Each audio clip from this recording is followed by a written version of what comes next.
Bien, donc nous nous retrouvons pour la deuxième partie de ce tutoriel sur la création d'un CV avec PowerPoint. Donc nous avons fait tout le haut de notre CV, nous avons posé nos différents repères. Donc nous allons maintenant insérer un tableau. On va prendre un tableau de 3 lignes dans lequel nous allons mettre nos niveaux de langue. Alors effectivement, si vous ne maîtrisez que 2 langues, vous ne faites que 2 lignes. Si vous souhaitez mettre d'autres informations que le niveau de langue, par exemple vos compétences dans le domaine du numérique, hein, j'en sais rien, en bureautique, les différents logiciels, voilà, vous faites ce que vous voulez. C'est juste pour l'exemple. Donc nous allons commencer par modifier la trame de fond. On va reprendre la trame de fond que nous avions déjà utilisée. Alors comme vous pouvez le constater, la ligne qui sépare la première ligne de la seconde est plus importante puisque, comme c'est un tableau, PowerPoint considère que la première ligne contient des en-têtes de colonnes, donc voilà, et il va nous le mettre en gras, etc. Donc on va commencer par supprimer toutes les bordures de notre tableau. Ensuite, on va rajouter uniquement les petites bordures horizontales. Donc là, pour ça, on va, on va se mettre en rose, tiens, pour rigoler. Hop, voilà. Et on va utiliser uniquement bordure intérieure horizontale. Voilà. Donc on va pouvoir maintenant réduire notre petit tableau et on va pouvoir venir le placer en bas. Pour travailler correctement, on va zoomer en appuyant sur la touche contrôle de notre clavier et la molette de la souris. Et on va pouvoir écrire ensuite à l'intérieur anglais, hop, espagnol, italien par exemple. Donc là, de la même manière, comme tout à l'heure, effectivement, comme c'est un tableau, il nous met certaines choses en noir, d'autres en blanc, d'autres en gras, donc on va tout repasser en mode normal. On va baisser un petit peu la taille de la police qui était à 14,9, donc quasiment 15, ce qui est beaucoup.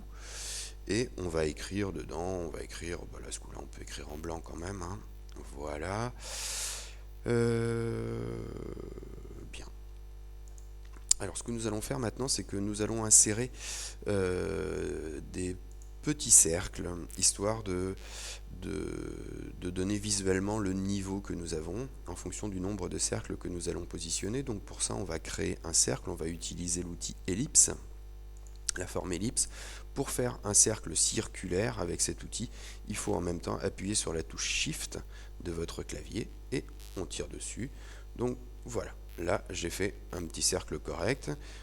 Je vais, comme n'importe quelle forme, modifier son remplissage que je vais mettre en rose et je vais aussi modifier son contour. Là du coup je vais le mettre en blanc. Je viens positionner correctement ce petit cercle. Je vois que là mon tableau est quand même un peu grand par rapport à ce que je vais avoir à en faire. Voilà. Donc je vais pouvoir maintenant dupliquer ce cercle. Donc je le sélectionne, j'appuie sur la touche CTRL en même temps.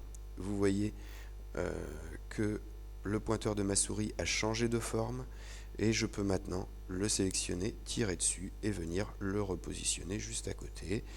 Donc voilà, on va dire que je suis fort en anglais. Donc voilà, j'en mets 4 comme ça.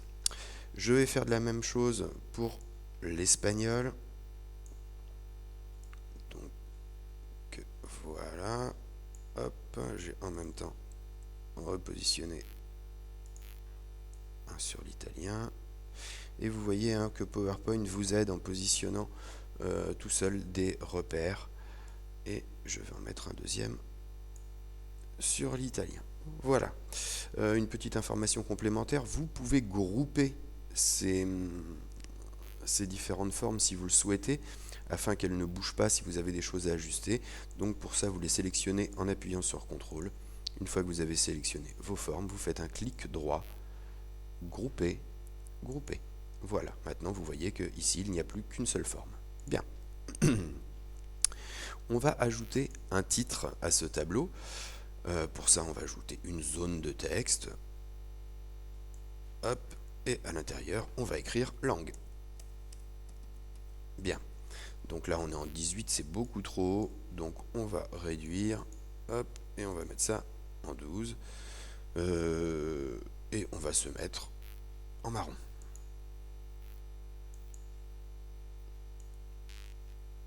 Hop, on vient correctement positionner notre cadre de texte. Nous allons maintenant dupliquer ce tableau et dupliquer son titre. Alors, pour dupliquer la zone de texte, je la sélectionne, j'appuie sur CTRL et je tire dessus. Voilà. Donc, on réglera tout ça un petit peu mieux ensuite.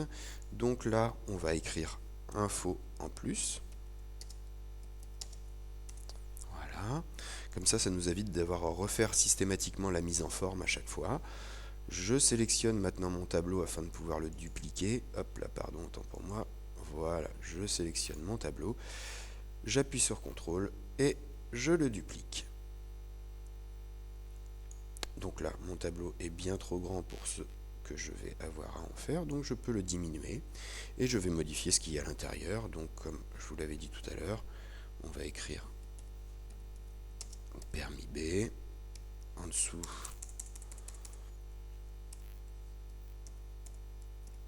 véhicule, et enfin une troisième info si vous souhaitez, hein, ça peut être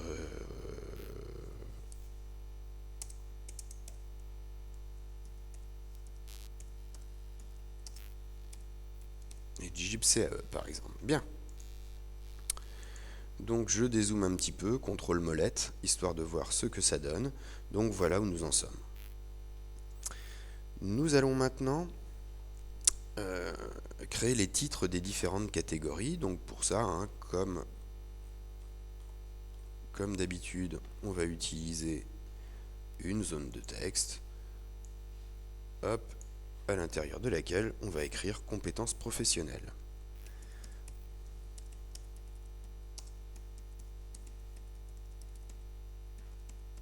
Bien. Alors,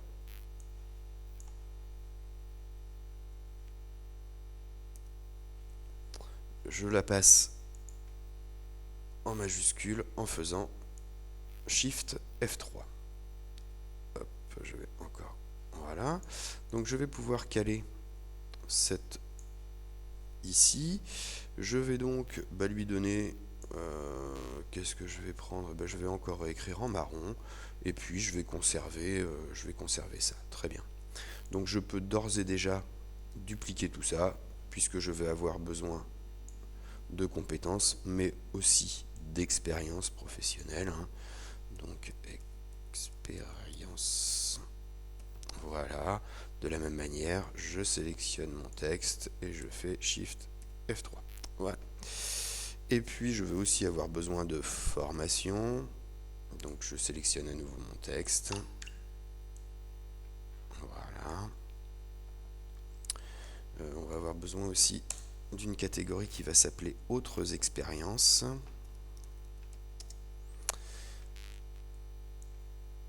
D'une catégorie qui va s'appeler formation.